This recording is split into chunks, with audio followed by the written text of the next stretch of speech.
Hello, everyone. I'm Stanley Heller, Administrator of Promoting Enduring Peace, a peace and an environmental organization that was founded in 1952 in Connecticut, USA. Thank you for attending our Shafer Lecture. I'm going to screen share again and thank the co-sponsoring organizations for this event. Climate Healers, United Poultry Concerns, Vine Sanctuary, Peace Advocacy Network, Plant the Land, Vegan Street, and the Black Veg Fest. As we meet, we must acknowledge that there's a rally in Hartford and in many other cities, protest rallies about the acquittal of the vigilante Rittenhouse. The idea that anyone, including teenagers, can arm themselves with automatic weapons to intimidate or kill protesters is repulsive and, of course, must be opposed. Let me explain the proceedings. In a few moments, I'll introduce our president for a brief welcome, and then I'll introduce our speaker, Christopher Sebastian, and he'll make his address.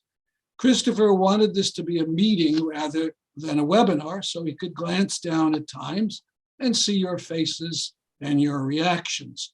We'll keep everyone on mute during the talk, but the chat will be open. If you make a comment in the chat, please keep it relevant to Christopher's remarks. We don't want to get into side arguments in the chat. It goes without saying, if there are trolls or racists using the chat or through their profiles to spread hate, they'll be excluded from the meeting. After Christopher Sebastian's talk, I'll make a few remarks about promoting enduring peace, and then we'll go to the Q&A. Questions will be put in the chat where people would be able to raise hands, and Christopher will call on people and will unmute them for the question. Please keep any question or comment to no more than 30 seconds. I'd now like to introduce a longtime activist and writer, the president of Promoting Enduring Peace, James Van Pelt. Thank you, Stan. Can you see me? Yes. Oh, there I am. Okay, great. I just wanted to say that this kind of an event is not only something that we do as part of our regular program. This is an annual lecture, but it's also our opportunity to define for ourselves what's going on at this very moment and where it's headed. And I think our motto will summarize that, which is peace on earth, peace with earth. The idea being that we can't achieve international peace if our environment is being shredded, and we can't protect our environment if we're engaged in war. So that interaction defines us and lets you know what our main program is all about, which is the Gandhi Peace Award. I'm sure that Stan will be talking to that a little bit later. For now, I just want to say that PEP is an organization that does the kinds of things that a local peace organization does. Participate in demonstrations and publish statements and so on. But beyond that, we're unusual in that we have a global long-term view of reality. And in that regard, we foresaw what's happening now, and we're continuing to foresee the next stage, which is what's called the convergence. And that's where problems that seem to be separate and in their own little silos influence each other and combine into a truly dangerous situation. So that's kind of the next step. The news tends to be bad, and we have to do something about it.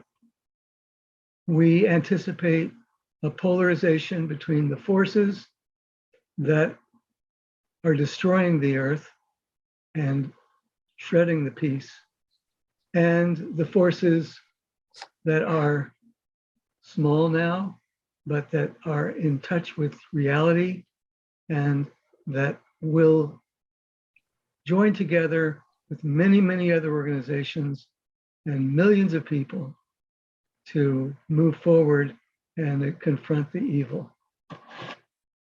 Billions of years ago, this planet shifted in a major way. It transformed its atmosphere from methane, natural gas, to oxygen. We are now in that same kind of transition, the very climate that we exist in. So there's almost no limit to what is needed to oppose the forces that are blocking us from making the progress we need to make. I'm very happy just to have Christopher because his view is global. And with that, let me turn it back over to you, Stan. Thank you very much for those thoughts, James. It is now my pleasure to introduce Christopher Sebastian. Christopher Sebastian is a technical writer, a journalist, and a researcher who writes about the intersections of food, politics, pop culture, and media. He lives in New York City and Prague.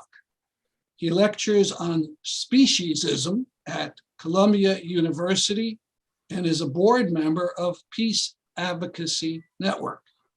He contributed to the Edinburgh Companion of Literary Studies and wrote the piece, "The Good It Promises, the Harm It Does, Critical Essays on Effective Altruism," edited by Carol J. Adams. He's on the advisory board for Encompass, an organization that addresses racial equity in the animal rights movement. He has written for the Prague Morning, Expats CZ, and Euro News. The title for Christopher's speech is "The Revolution Will Be Plant-Based." And now, Christopher Sebastian. Thank you so much, Stanley. Thanks to James and everyone who is part of promoting Enduring Peace for having me here. I'm super nervous, which is par for the course for me. I'm always nervous before I do a presentation like this, but I'm really excited to give it, and I'm really honored that I get to give it to this group of people and that I was asked to be a part of the Shafer Lecture this year. So just as a brief introduction before I start showing my PowerPoint, and before I even get to an introduction, let me just talk about some minor housekeeping. Definitely, if you have anything to contribute to the conversation, you're free to put it in the chat now before the Q&A is open. I'm very happy to get feedback from people in real time. If there are any technical difficulties, I want to hear from people, and I'm sure that the organizers want to hear from people too. Make sure that if there are any accessibility issues, we can get those squared away to make sure that all of the participants are taken care of. But yeah, I also like to hear from people, and I'd like to see people engaging with me, with one another, because I feel like it's more collaborative that way rather than just me talking at you for 30 or 40 minutes. And we will go for about 30 or 40 minutes. I try to keep it to 30, but sometimes I'm long-winded and I fail at that. So with that said, other housekeeping that I wanted to address, there may be some just a content warning, there may be some images or language that will be included in the presentation that may be disturbing or confronting for some people. Just fair warning that may happen. Racially insensitive language, may be used. And confronting things may come up for certain people. And I just want you to be aware of that, be aware of what it is that we're going to be talking about. So now I can get into a bit of an introduction about the presentation. The revolution will be plant-based. What does that mean? I'm vegan. in case you haven't figured that out by now. It is a really big part of my life. It is one of many overlapping and intersecting identities that I have. And it is a really important part of my identity. Part of part of what we're going to be looking at today is like a lot of the curriculum that I have included in the class that I teach or was teaching at Columbia since I think 2016. And it is a class called Power, Oppression, and Privilege, POP for short. And it's a graduate course in the Department of Social Work. And like, I am so honored that like every year I would get to have these meaningful conversations with students who are very strongly aware of their social location in terms of race, in terms of like, gender, like gender identity, sexuality, class, and like an economic standing, and like, and like the real dangers of capitalism and the realities of exploitation and the minoritization of certain populations of people. And so all of these people who are super, like, super aware usually have this one area where they are completely gobsmacked when we like have conversations, and that is around other animals. And as soon as you start to talk about other animals, you can almost see people shutting down. And it's this realization that the exclusion of other animals from our conversations about social justice and indeed promoting and enduring peace is intentional. It's like, it may not be completely conscious at all times, but it is intentional. And like what I want other students to realize is that we can't actually have a revolution that meaningfully excludes entire groups of or communities of persons because of their species identity or because of their species membership. Every time we start to like have conversations collectively in the in the general public around animals, animal justice, animal liberation, a lot of the ways that we talk end up making us sound like absolute bigots, and that's because of speciesism.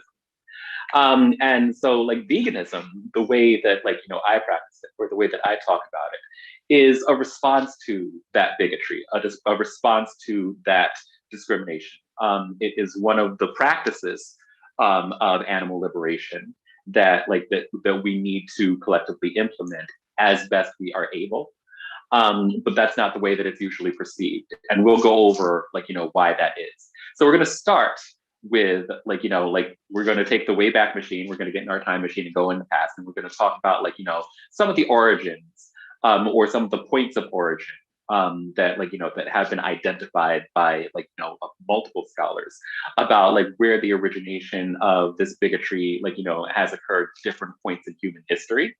We'll talk about the ways that it impacts race and gender and social class throughout the 18th, 19th, and 20th centuries. And then we're going to finish up in the 21st century and talk about how it manifests in our conversations today in the political discourse. And although most of the work that I do and the way that I talk about speciesism is centered in a US American identity or context, it's global. And I try to throw in a couple of examples here or there, but it's only a 30-minute lecture. You're not taking a full 6-week class, regrettably at this time, or maybe thankfully, depending on how you're looking at this. So we're just going to go over as much as we can and just hit some of the highlights. So now I'm going to share my screen and get the presentation started.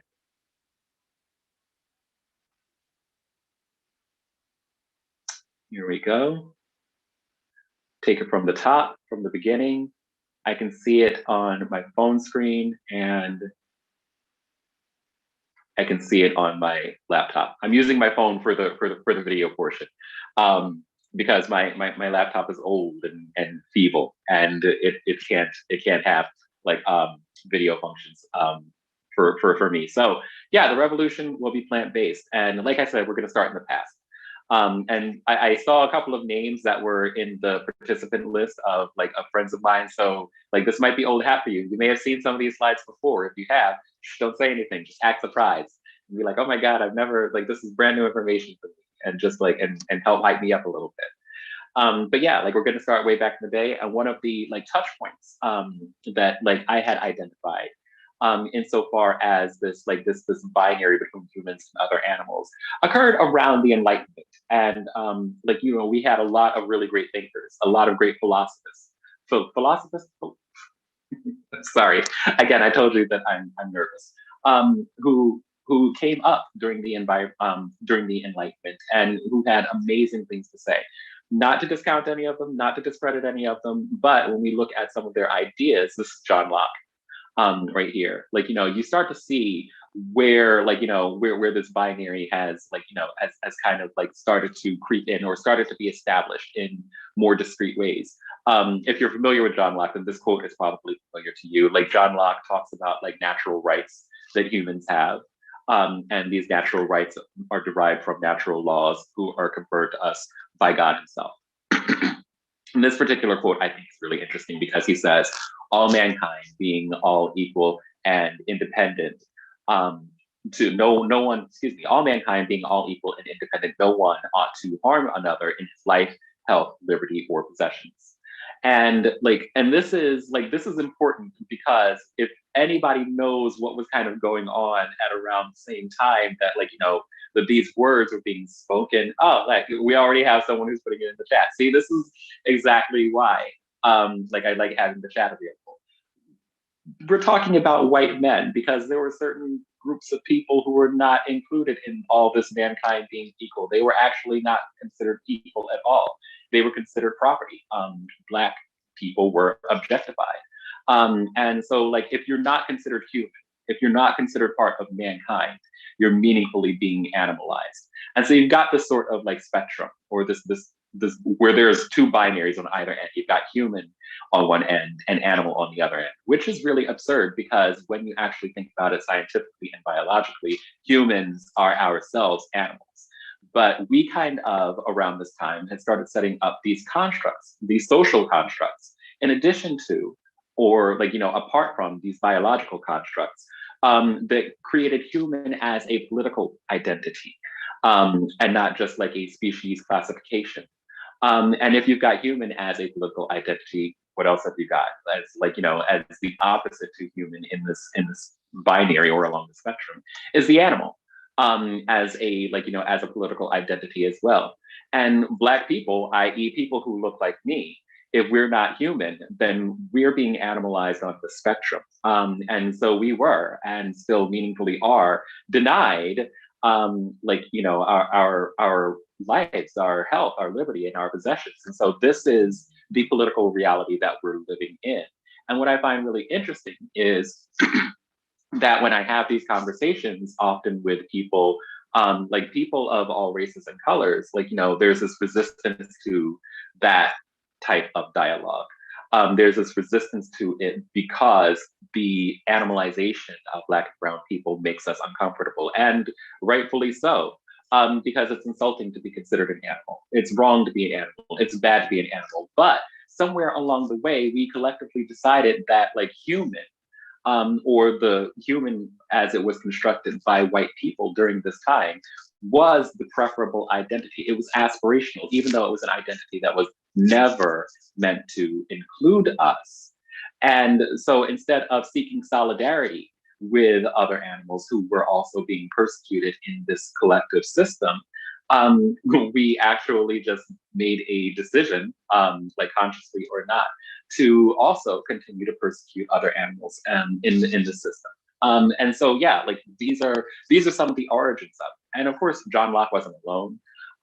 This is Descartes, who maintained that animals can't reason and don't feel pain.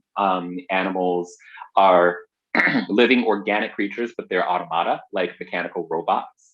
Descartes held that only humans are conscious, have minds and souls, can learn and have language, and therefore only humans are deserving of compassion. So you see a lot of this language, like, you know, starting to like creep up around this time, from different places and from different people and from different intellectual communities.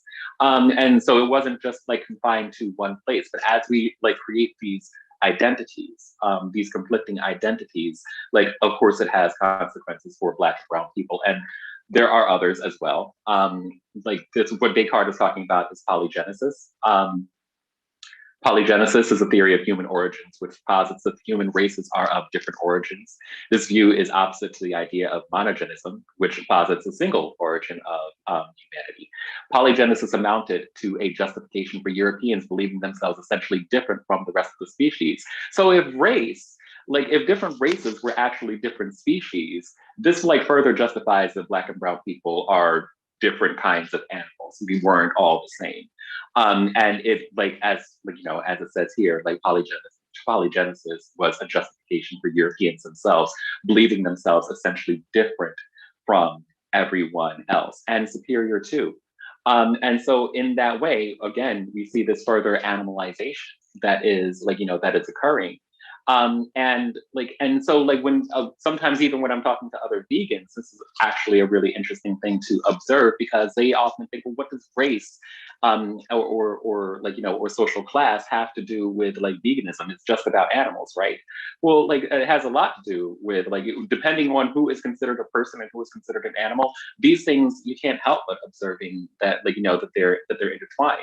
And there are several like theorists who like fed into this. You've got Voltaire, George Forster, Christoph Meiners, you've got Anders Retzius.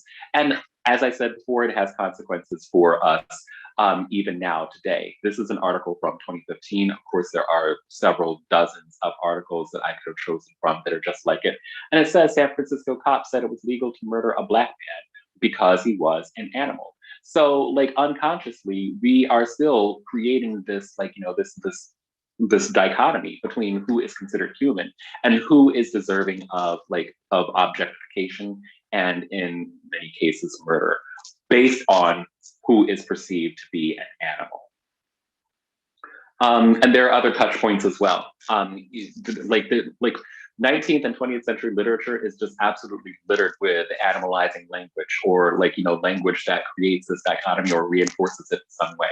This is an article from the LA Times by Benjamin Rees talking about why do we make children sleep alone? And the quote says, ensuring privacy at night was not just a health concern, it was also a matter of defining proper whiteness or Europeanness. We're saying the quiet part out loud, right? While reformers endorsed solitary sleep as healthful and moral, they noted that savages slept collectively, and this practice was somehow to blame for underdevelopment of the non-Western world. Now, as we go on in that quote, it gets really interesting. According to the physician William Whitty Hall, author of a popular 19th century sleep hygiene book, individuals in co-sleeping societies were like, and I quote, wolves, hogs, and vermin who huddle together. Whereas in the civilized West, each child as it grows up has a separate apartment. Where social sleeping persisted among white people, it was usually associated with poverty and considered a social ill, as in Jacob Riis's 1890, How the Other Half Lives. So I'm just gonna read the first part of that quote again. Like individuals in co-sleeping societies were like wolves, hogs, and vermin who huddle together. And there's this unconscious coupling of like poor people, even if they're white supremacy is a hell of a drug. It hurts white people as well as Black and brown people.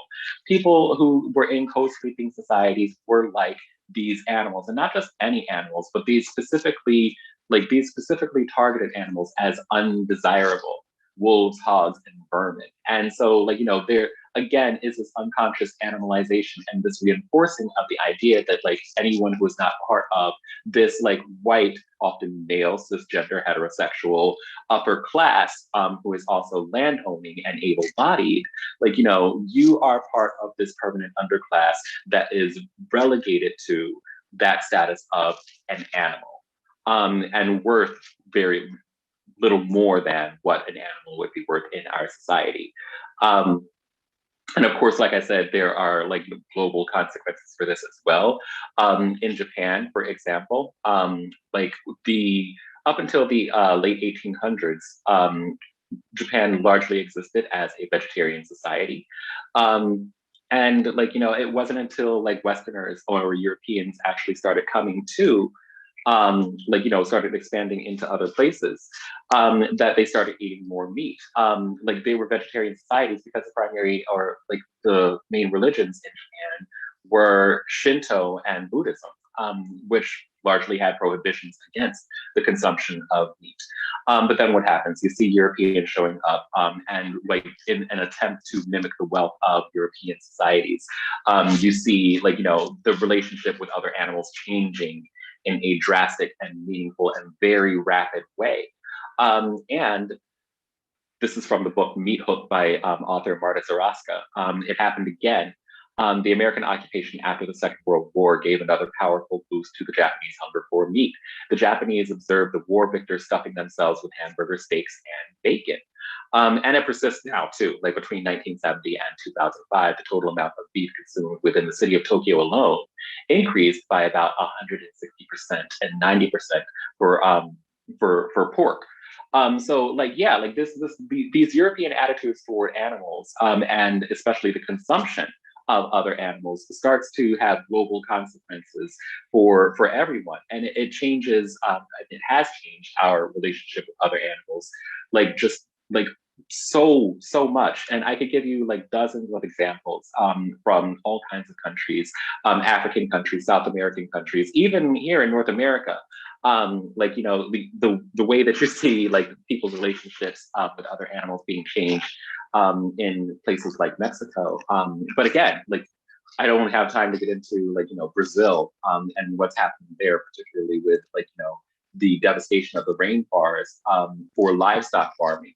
And like, and again, like, these animals like weren't even indigenous to these countries. And now today you have conversations with people about like, oh, this is an innate part of my culture. And like, and like the exploitation of and violence toward other animals is actually something that I'm very proud of, without understanding like, our like global history for maybe 500 years ago. But we'll move on now. I just wanted to talk very briefly about animal experimentation too, and like, how it relates to race and class. This is a quote from the book Medical Apartheid. It says, "The future of the Negro lies more in the research laboratory than in the schools. When diseased, he should be registered and forced to take treatment before he offers his diseased mind and body on the altar of academic and professional education. It was cheaper to use niggers than cats because they were everywhere and cheap experimental animals." And that's a quote from neurosurgeon Harry Bailey in the 1960s. And thank you, Roger, the ICI Smoking Beagles. Like, this is important because when you read the second part of that quote, which is incredibly like traumatic and emotionally triggering to read, it was cheaper to use Black people than cats because we were everywhere and we were considered cheap experimental animals. Again, saying the quiet part out loud. We are animals ourselves within the system. And so it seems really weird to me that we would choose to like, to aspire to be more like our oppressors, and we'll get into that more later on in the presentation, rather than choosing solidarity with other animals. And I also wanted to point out that like so often when I talk about these things, people say, oh, you're comparing like, you're comparing Black people to animals, and that like, and that invalidates like, this discussion because it makes me deeply uncomfortable. No, I'm actually just observing that the comparison is already there, and it was made 100 years before you and I were even born. And it's an oppressive, it's an oppressive construction for everyone involved, and it is rooted in white supremacy. And so how are we going to fight for Black liberation and try to separate it from animal liberation?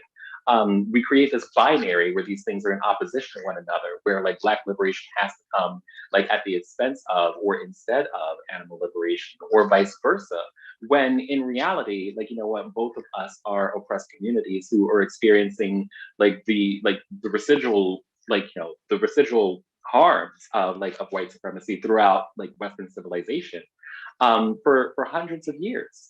So I'm going to move on from that. And I just wanted to like add another quote also from the book Medical Apartheid, because as late as 1995, in case the 1960s was not recent enough for us, radiation scientist Clarence Lushbaugh explained that he and his partner Eugene Segner chose slum patients as radiation subjects because these persons don't have any money and they're Black and they're poorly washed. And again, it says the quiet part out loud. Not only are we cheap experimental animals, but it like when you have like people who are part of the medical establishment specifically pointing out that it is because of lack of material wealth, because of race and our racial clarification, and because of like our poorly washed whitewashed appearance, or the the lack of what people would call the trappings of civilization or participation in civilized society. This is part of what makes someone an animal. These are all of the markers or characteristics that would make someone an animal. And it has so much to do with material wealth, with capitalism, and being non-white. And and this is these are all of the things that collectively make the Black struggle for myself so remarkably consistent with the struggle for animal liberation and necessary to actually achieve together, and meaningfully makes them not opposite from one another. And since we are in the 20th century, like I said, I'm sailing through this really quick because I wanted to move as quickly as possible and try to keep it at 30 minutes. I just wanted to observe some of the other ways in which race and social class and and white supremacy interact with one another.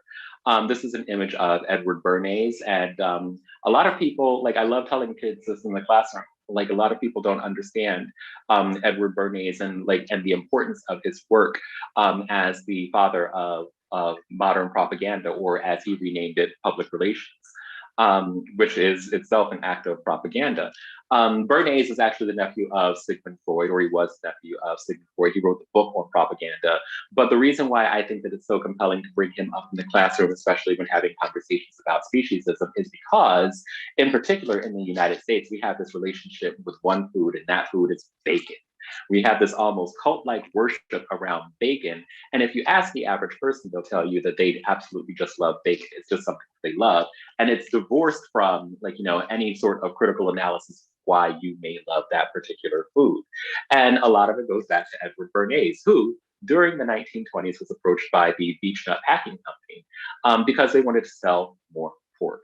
And Bernays had written to thousands, I think up to 5,000 doctors around the country, which was no easy task in the 1920s, because it's not like he could send them an email. And he asked them if a heavier breakfast would be better for the American public than a simple breakfast, which doctors largely at the time agreed that it would be. And so he had launched a campaign of selling bacon and eggs to the public.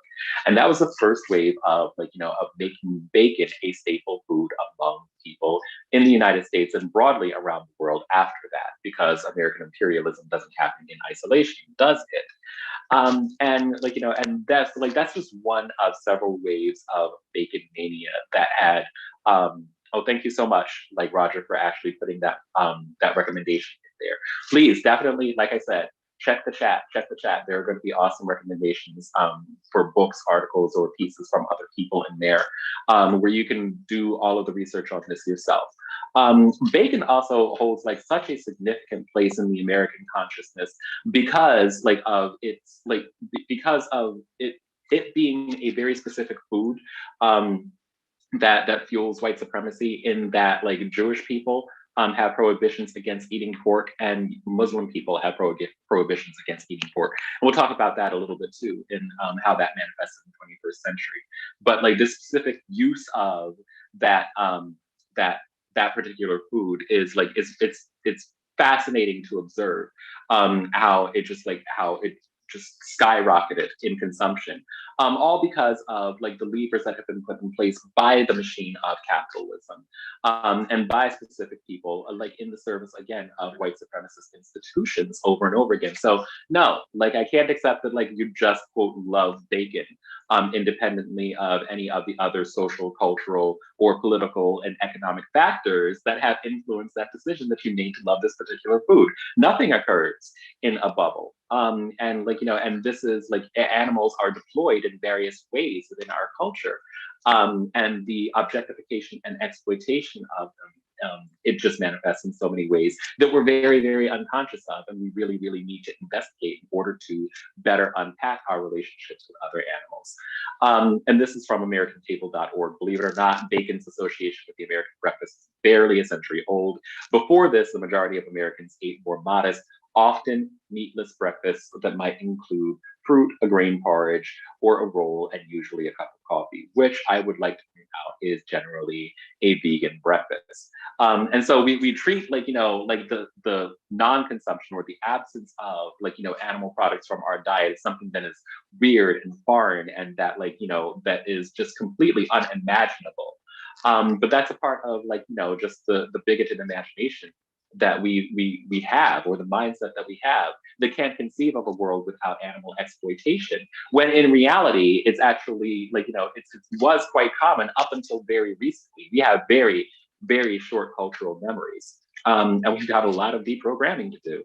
um, and we see it, and like we see animal consumption, like, talking about Edward Bernays and just piggybacking off of that, all up in our advertising all of the time, all throughout the 20th century and in the 21st century. There's absolutely no reason why we would be consuming, or why we should be consuming, like, food from this person, Colonel Sanders, you can see here, who's dressed in the costume of like a 19th century plantation owner. And like, and it seems so weird to me that we never interrogate, like, the fact that like this is like, this is the iconography that we're given around, like, this particular food product, and we're not disturbed by that. We're not disturbed by the fact that, like, that this is happening. We're not like, we don't observe the way that like race is so deeply tied up in, and like, and made again, like, present in our food choices and our food consumption. And we're not taught to question it, which is very unfortunate. And like, as we get into the 21st century now, like, I just wanted to share, and a lot of this, there's like a political analysis that I had written for my thesis called like White Meat. And so a few of these examples are going to come from there. And so this is a video actually of Sarah Palin from the All-American New Year's Eve a few years ago, when Fox News was actually just talking to her. And so it's about a minute and a half long, and I'm going to play it. And I think that it's actually very revealing. So I'm going to mute myself and play the audio from the computer. Give me one moment.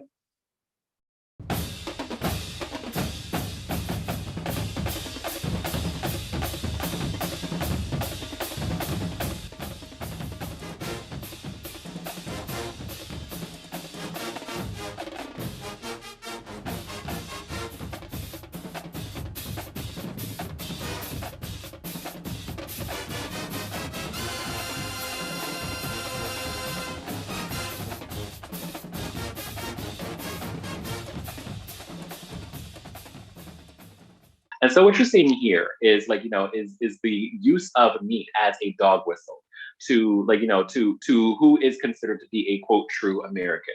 There was no reason for her to actually talk about meat eating right now. Like, she was talking about her New Year's resolution. She wasn't confronted with like a group of rabid vegans or anything. There wasn't any reason for meat to come up in the conversation except to be used in that context. And so what you're seeing is the marriage of meat with a true American quote identity. And so like, and who isn't eating meat is not considered like truly American. So she starts with that dog whistle, and then she progresses all the way up to American exceptionalism. And so you see the instrumentalization of meat in this way, and the exploitation of and the consumption of animals in the physical sense and in the metaphorical sense, in order to reinforce these white supremacist institutions and white supremacist ideologies. Are there any non-rabid vegans? Actually, I don't know. Like, I am so aggressively vegan, and I am so aggressively Black, and I am so aggressively gay, that I think that that's the only way to characterize myself, is like rabid in these senses. So like, but there are other examples as well. That one was, hey, joining us now. I think, yikes, I'm so sorry about that. That was from, I think, like 2014, 2015 or something like that. But just a year and a half ago, like during the CPAC, the Conservative Political Action like conference. Yeah, it's in the image, it's from 2019. What you're seeing, like animalizing is like, or excuse me, like a rabbit is an animalizing term, but like I don't have a problem with that myself, because like I don't have a problem with animals.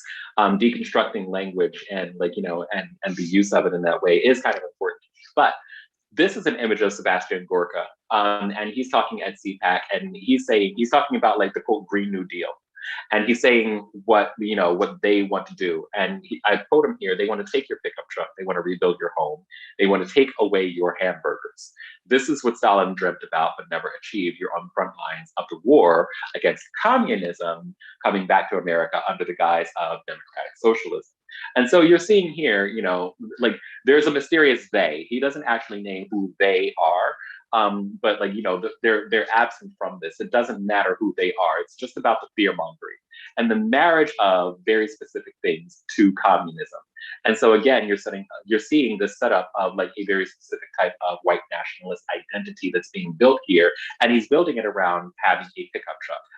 Having a very specific type of home that I guess he doesn't want to be rebuilt, although we have terrible problems with infrastructure in the United States.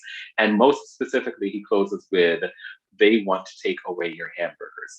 Meat as something that is symbolic of your freedom as an American citizen is something that is integral to the racist imagination and to the white national identity. And he's using that fear of it being taken away from people here in a very meaningful way.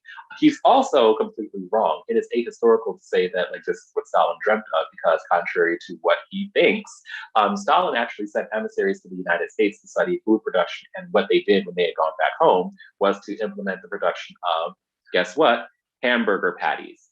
So again, like it is this like bastardization of actual history in order to like, you know, to fear monger among people, something that like we consider in, especially in the United States, to be such an integral part of our identity that we can't imagine life without it. And that thing is hamburgers, just like it was with Sarah Palin. You see meat being symbolically consumed in this way. And he's not the only one. During that very same CPAC event, you had Jerry Falwell Jr. saying, I have 100 cows, and you just let Alexandria Cortez show up and try to take my cows away, implying violence against a woman of color for, I don't know, doing something that he completely dreamt up in his head.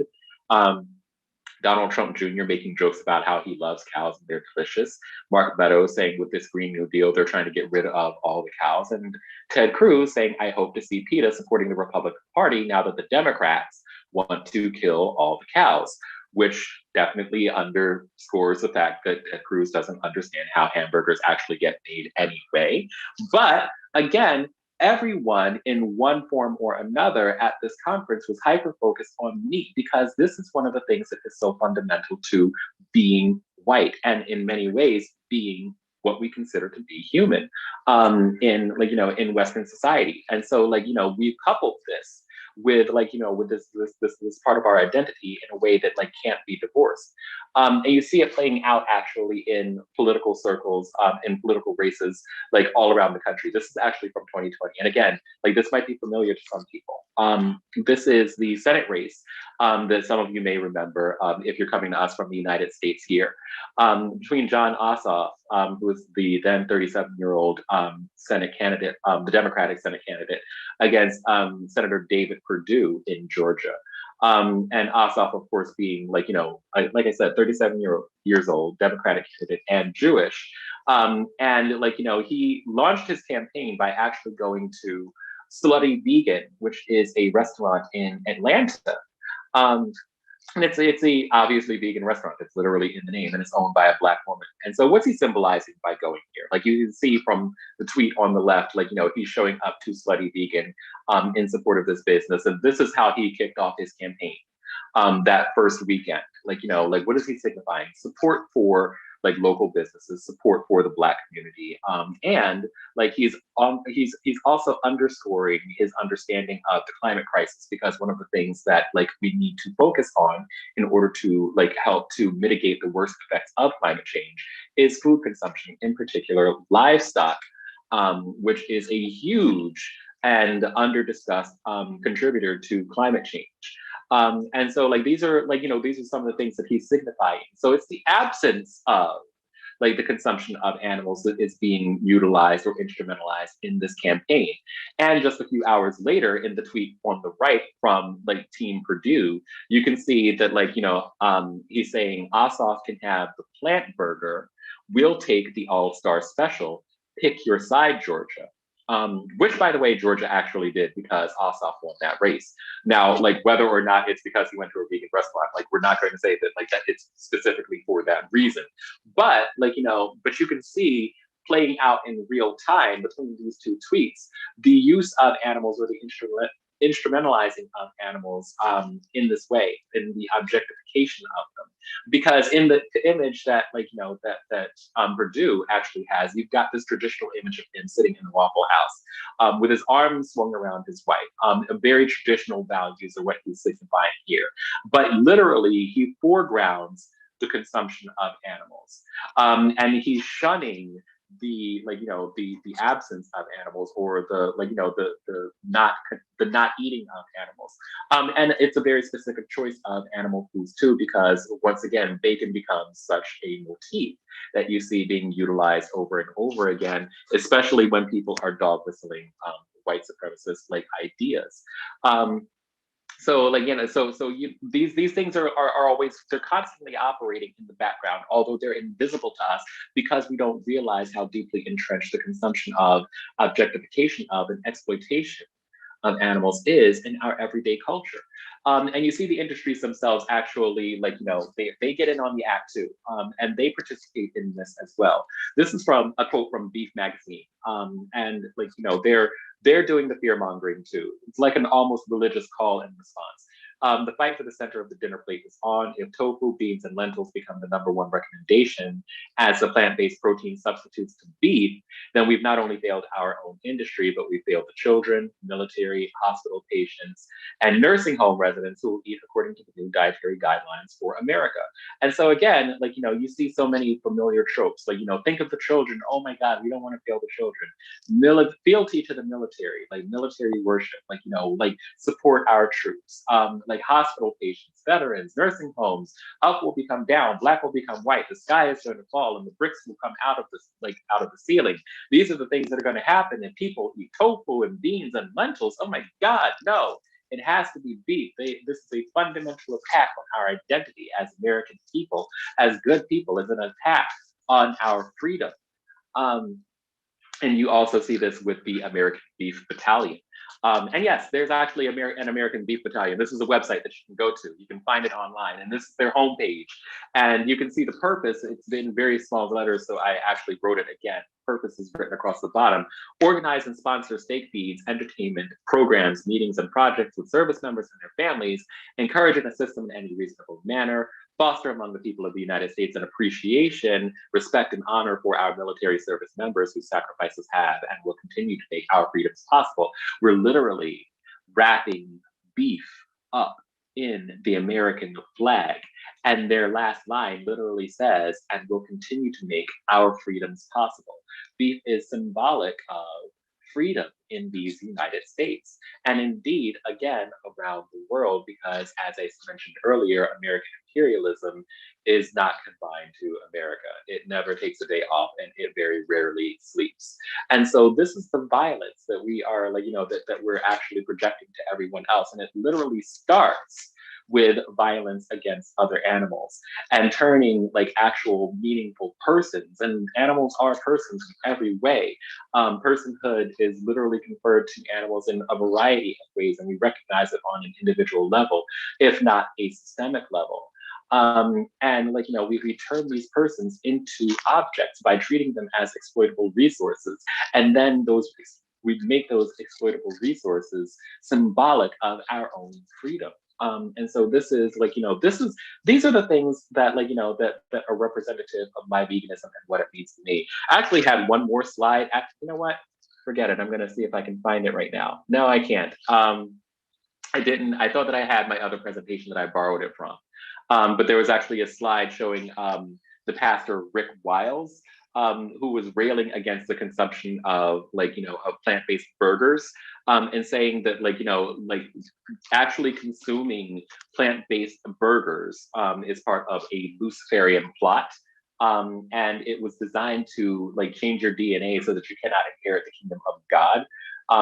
Christian evangelical circles are deeply wrapped up in a lot of white nationalism, and have very little to do with Christianity. What was really interesting about his quote is that he also said that consumption of plant food is designed to make you not be human, because that would create a soulless individual. And that is how you would not be able to inherit the kingdom of God. And it's that use of, once again, human as a signifier. And you like he literally was saying that like unless you consume meat, then you are not human. And again, human or human as a political identity is deeply, deeply wedded to whiteness as it was constructed literally hundreds of years before we were born. But yeah, like, you know, with all of these examples, and I'm wrapping up here because I'm looking at my clock and I'm trying to be mindful of time. What do we do with all of this information? What do we do? Like, this is where, like, you know, where we start to talk about solutions, or like, you know, how veganism, or at least veganism, the way that I experience it, that I interpret it for myself, in terms of liberation for Black people and for animals, and literally collective liberation for all of us on this planet, because it's so deeply tied to, like, you know, like the environment and the ecological crisis that we're facing. I turn to this quote. There's a lot of work that I do that is inspired by Black feminism, and this is a quote from Angela Davis, who is herself vegan. And she says, straight Black men and white women will always be the weakest links in, and thank you for including cis, Laura, in the struggle for equality, because they view equality as achieving status with white men. The problem with that is that white men's status is contingent on the oppression of other people. And I think that this is such a daring quote from Davis, because I think that it encapsulates so much of our attitudes toward other animals. We don't view equality like we have such a warped view of equality, rather. We have such a warped view of freedom and of liberation that we imagine liberation, or we conceive of it only through the lens of like having or achieving the status that white men have already had. We want to be human like these white men. We want to experience humanity the way that white people have taught us to do. And as David says, the problem with that is that white men's status is contingent on the oppression of other people. And so often we think that we can build our liberation on the backs of someone else's oppression. And that's what happens with animals all the time, because we don't even consider them to be persons. They're so, their invisibility is so complete to us in our liberation struggles. And so I can't conceive of a way that we can actually have a peace, an enduring peace or any kind, without actually recognizing that that violence is real and that we are perpetuating it every time we erase the struggles of other animals and communities of animals as minoritized persons themselves. And we see this, like, you know, this is actually a tweet, and there are dozens, if not hundreds, of tweets like this out there. People are always dunking on veganism in one way or another. And it scores us so many, like, you know, so many delicious cookies in online spaces. And you can see this tweet and the conversation that it ensued from it, like, you know, if you go on Twitter. This one's from Happy She, but the concept of veganism was developed under capitalism's neo-colonialism blending with orthorexia, AKA the idea that food can be pure or impure. And it's designed to make people associate poverty and food poor people eat with disease in order to see them as the problem. And then, like, you know, in a reply, like, you know, someone else is saying veganism is a veganism is a gateway to white supremacy, and it's very concerning. Vegans are some of the most vile and anti-indigenous people I've ever seen. And this is what's, like, you know, what's so disturbing to me is that, like, people are saying this and they're so ignorant of, like, of the history of veganism, the actual history of capitalism. And there is this almost need to confine veganism to a way of eating or a diet, rather than a recognition that, like, our lives and our entire lifestyles, the foundation of us, like in Western society, is built on animal exploitation. And so if we can confine veganism to a diet and tell people, oh, you're trying to tell poor people how to eat, or you're creating a disordered style of eating. If we can do that, we don't have to actually confront our bigotry toward other animals. We don't have to confront our speciesism. We don't have to confront our biophobia. We don't have to confront, like, all of these other things and all of these other anxieties and fears that are wrapped up in our treatment of all of the other people with whom we share the natural world, who are not human. And that's what we end up doing repeatedly. And yeah, like, you know, the idea that veganism is a gateway to white supremacy, without recognizing that like it's actually the consumption of animals that white supremacists and white nationalists are actually utilizing and instrumentalizing in order to rally their people together is a complete absurdity. It is a fiction that has been built in our minds in order to avoid having to confront our own bigotry and the ways that we are so horrifically discriminatory to other animal persons. And the reality is that like vegan food or plant-based food has always been associated with poverty or with like it's always been meat that has been considered a luxury item. And this is deliberate and intentional rewriting of history that we engage in over and over again. And it's so heartbreaking and it's so disappointing. And these are the people that really, really need veganism the most and actively reject it in order to protect our bigotries. And it's hurtful. But there is a way back. And there is a history of this as well.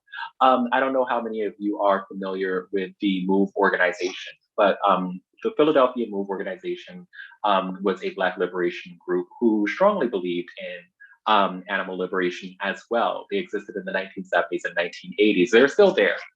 But it was 1985 when the MOVE bombing occurred. The city of Philadelphia actually dropped a bomb on the MOVE house on Osage Avenue and killed 11 people, including, I believe, 5 or 6 children. And I believe it was 6 children and 5 adults, and countless companion animals that they had taken in who were experiencing houselessness, and literally burned Black people alive for the crime of actually reclaiming our power. And this is what was so scary about the MOVE organization to the institutions of white supremacy.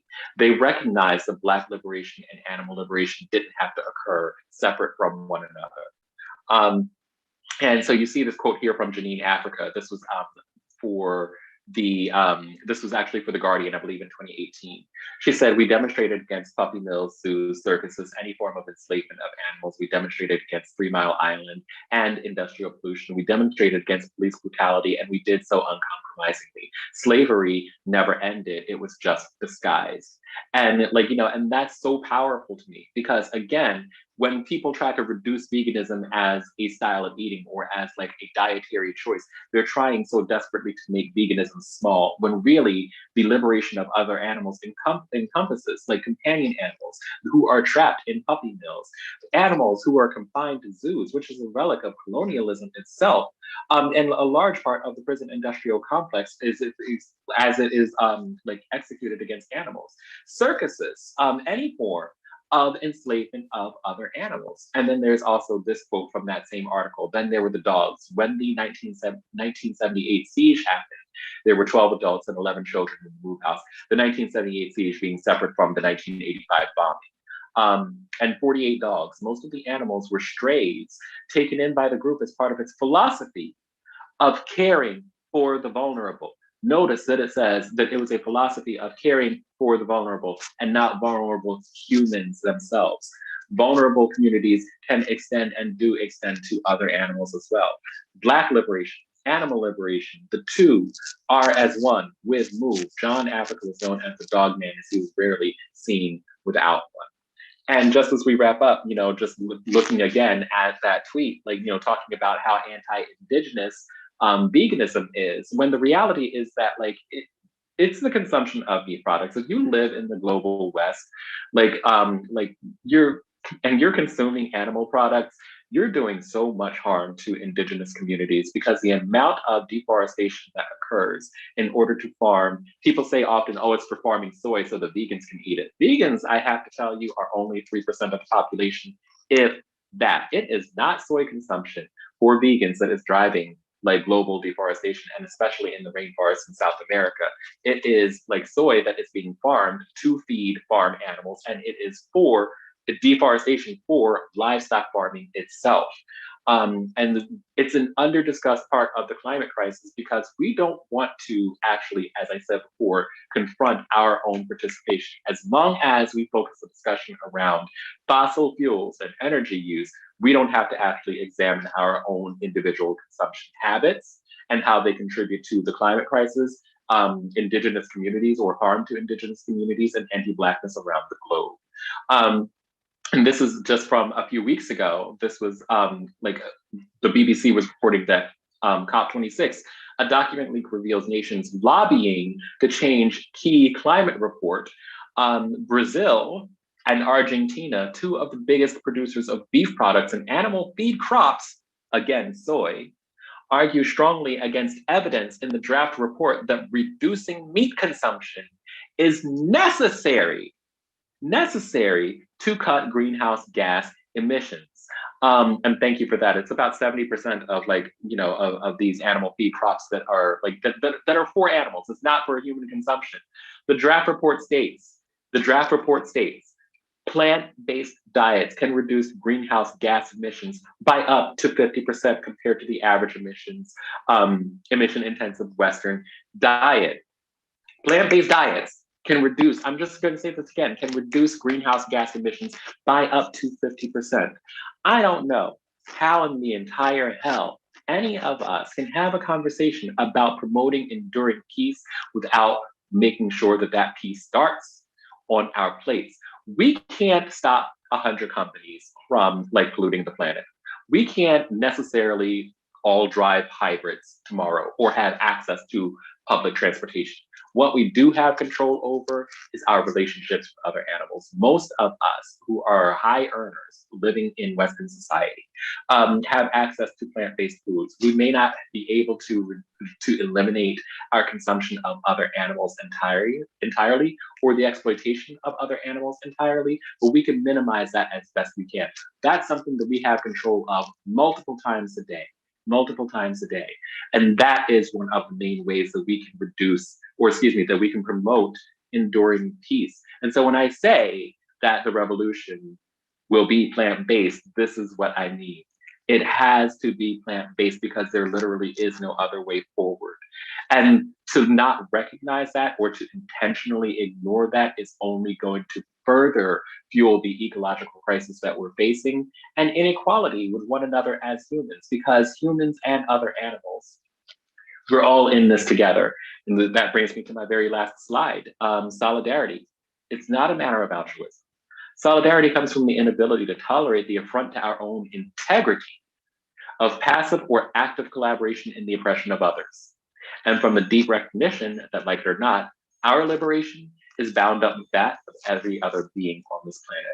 And I always like to end my presentations with this because it's such a powerful quote that talks about the meaning of and the importance of solidarity. Like it or not, our liberation is bound up with that of every other being on the planet. Not every other person, every other being. And that's the end of my presentation. Thank you all so much for listening for as long as you did.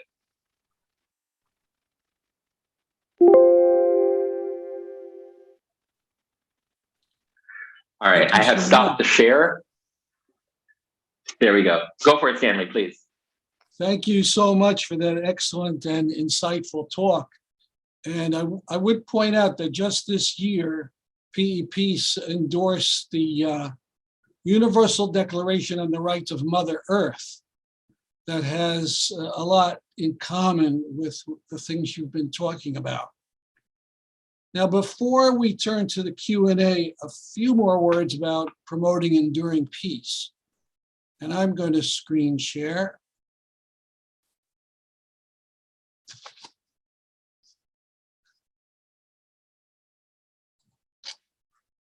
And go back to the PowerPoint.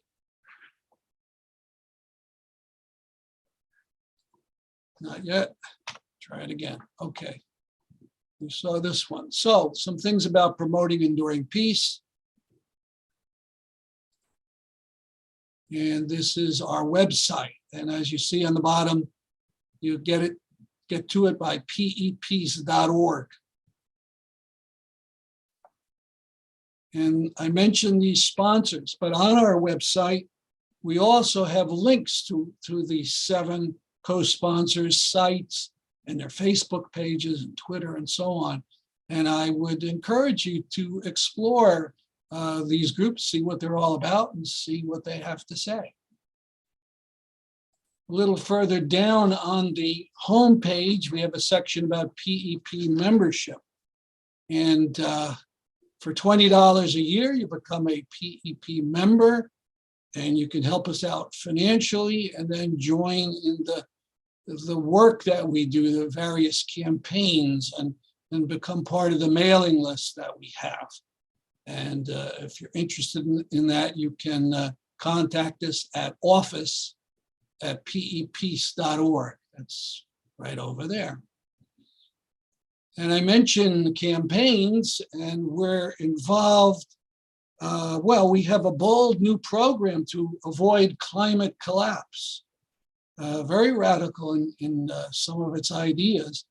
And then a small part of it is this idea of banning small gas engines, things that are on leaf blowers and lawn mowers. California actually did get rid of it this year. And we're talking about that as a national campaign. So that's some of the things we do. As James mentioned earlier, our biggest program is the Gandhi Peace Award. That's what we're most known for. And on the homepage, you see the black arrow pointing to the tab that gets you to the page. And when you click on that, you get to the basic page about the Gandhi Peace Award.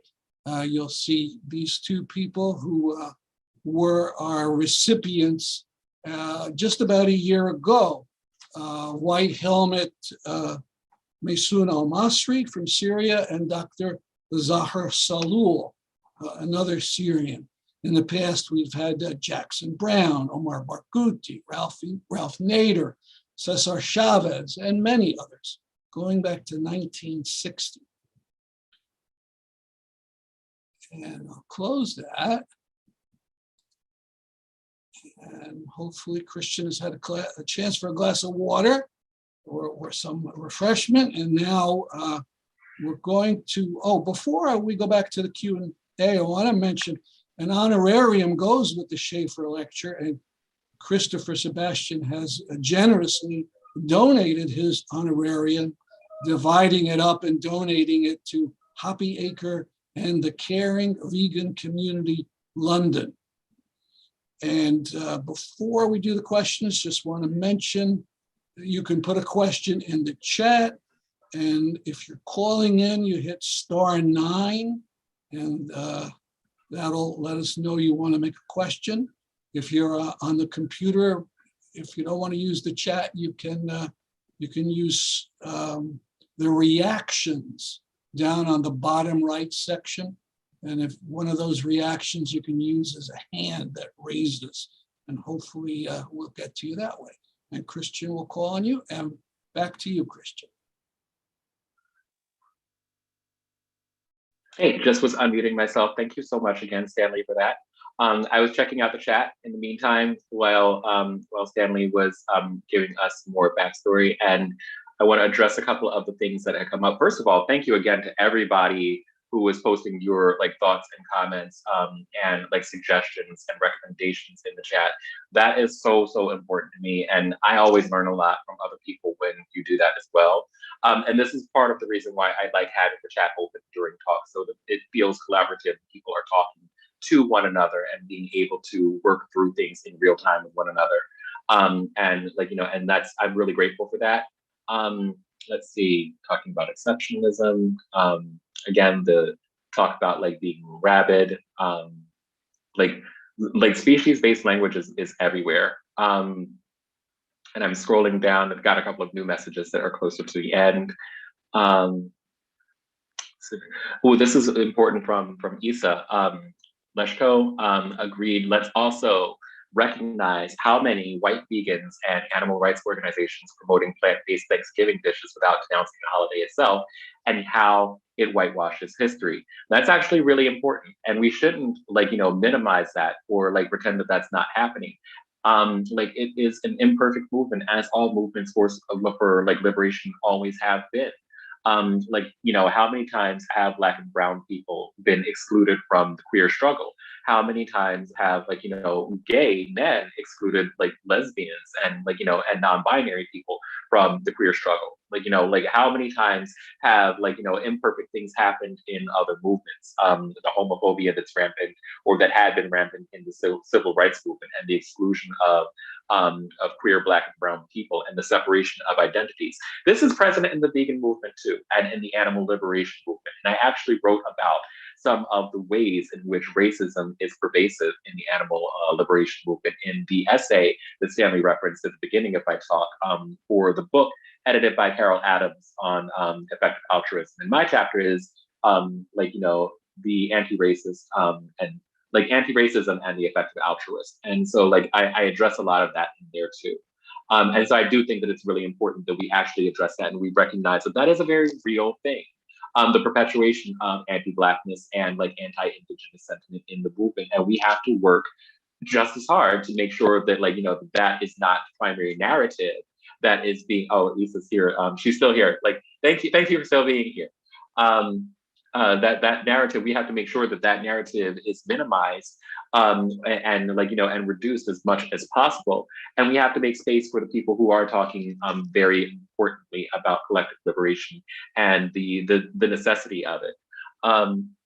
Let me see, I'm just reading through here again. Ideological right-wing masculine pushback against veganism because they perceive it as a threat to their identity. This is from Christoph, by the way.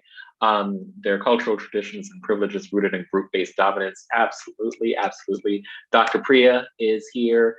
Insight into why some factions of white supremacist groups, like some KKK groups, espouse plant-based eating because it is pure.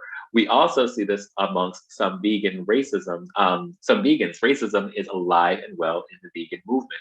That is, again, a really important observation. I don't know if Dr. Priya is still with us, but like the perversion of what should be a liberation movement happens in like a plurality of ways. As we said, like, you've got people who want to keep veganism as a sort of diet so that we can ignore the ways in which we perpetuate oppression against other animals.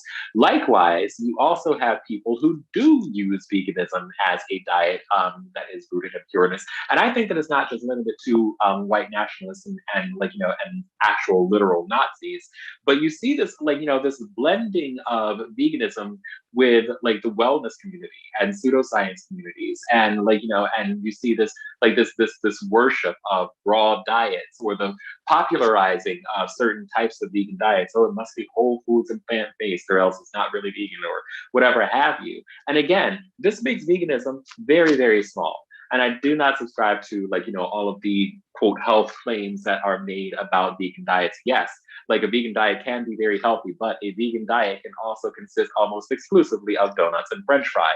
There is no one way to be vegan. And so like, like all it means is that you are reducing, all that you will do at the end of the day is reduce your participation in animal exploitation. Ooh, Jamie Woodhouse is here. I love you people. Everybody is amazing. Jamie just said something that I think is really smart. Purity thinking sometimes also links to caste systems. Everybody is fantastic. Like, I don't even know what to do with like all of these amazing comments. This is like one of the, like this is very, very healing for me, because this is one of the most like engaged conversations that I've been able to have for a while in lockdown. And I'm so grateful for that. Please endorse the plantbasedtreaty.com. This is from Celia. I actually have endorsed the plant-based treaty myself. So like, like me and my organization have both endorsed the plant-based treaty. I think that is, I think that like the SAVE movement who put that together are doing like really, really great work. Michael McNeely is asking, have you seen shifts during your course at Columbia from the students? And I absolutely have. It's really, really difficult to do, because just like with any type of conditioning, like, whether we're talking about anti-racism or like, queer theory or anything, like it never happens all at once. And I think there is this like, desire for like, especially for people who are part of the animal liberation community, to see people be like, oh gosh, golly gee, I'm going to go vegan tomorrow. And that so rarely happens. and over relying on on conversions, I think can actually contribute to a lot of burnout because we don't see such immediate results as we would like to. But focusing on the systems and and pulling back that curtain so that people can see what are the mechanisms and what is the capitalist machinery that have contributed to the reason why we think the way that we do about food, about clothes, about entertainment, and about our exploitation of other animals really is rooted in a lot of oppressive systems and ideologies that oppress us as well, i.e. white supremacy. Then that connection gets through to people a lot faster. Oftentimes, not always though, but recognizing that that so much of animal exploitation is wrapped up in in land grabs against Native Americans, against genocide against Native peoples and indigenous peoples, and all of these things. It's so helpful. It's so helpful. And yeah, Stanley is recommending that people include names, books, and links in the chat. And yeah, and definitely save the chat at the end. Debbie is also here. This is again, I am so absolutely filled up by all of the people who are participating in this today. Isa is asking, will I publish my thesis? I was going to actually put my thesis up on academia, but I didn't because I think that it's going to become a book, crossing my fingers. I don't know right now. Very early discussions about that, but there's a lot that I actually left out of my thesis that I wanted to include, going over all of the things that have been occurring in social media spaces in the 21st century, as well as in political spaces, talking about everything that happens on television, media, that really the talk about the many ways that that animal exploitation is integrated into into our culture, and and undermines our struggles when we ignore it. That I could probably add another 30,000 words to it before it's ready, but I end up doing things like this, which are much more immediately gratifying for me because I love to engage with other people. Annie Eliza is asking, how can we get a hold of this session's recording? I'm pretty sure that Stanley will be able to answer that question. Everyone is, I'm certain, on the list of participants that have signed up for it.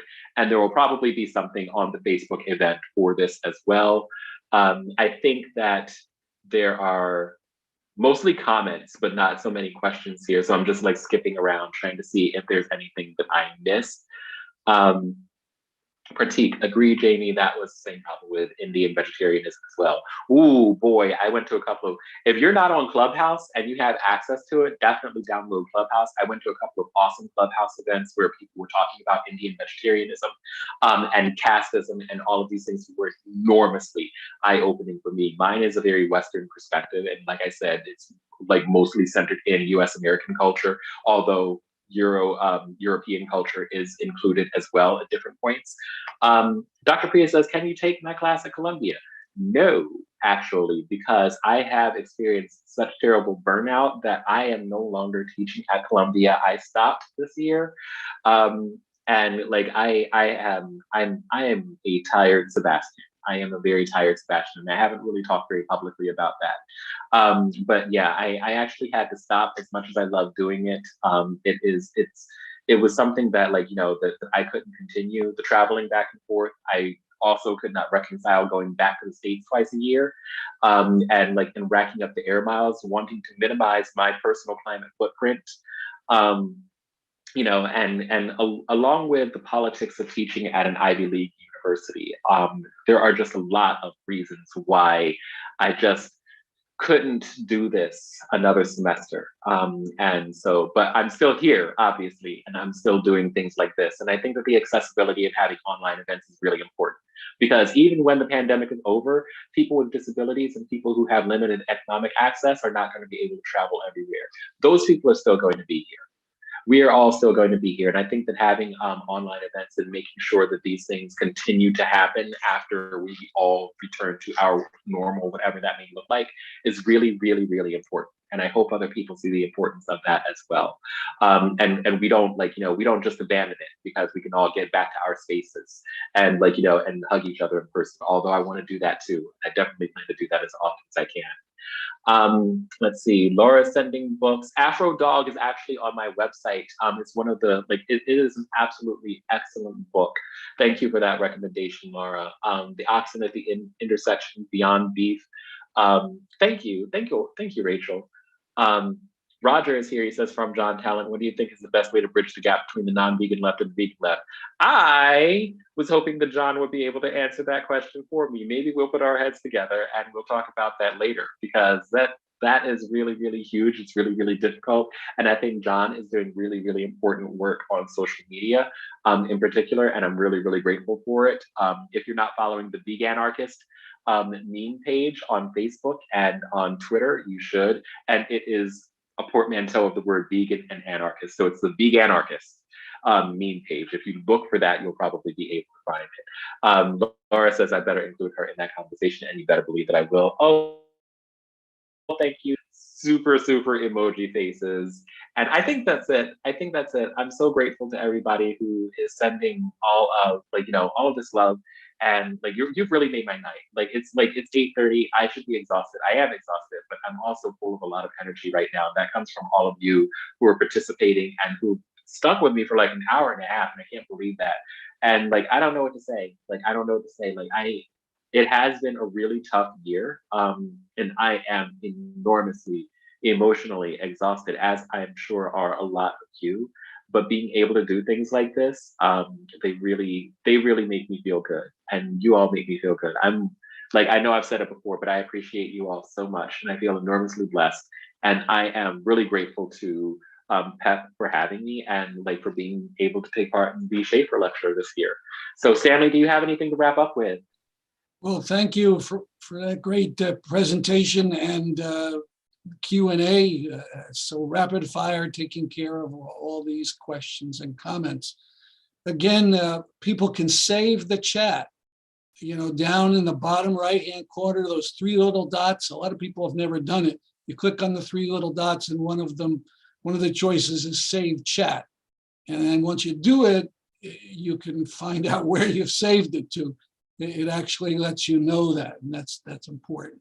And then someone asked, is this being recorded? It absolutely has been recorded, and we will get that up in YouTube and Facebook and so on within the week.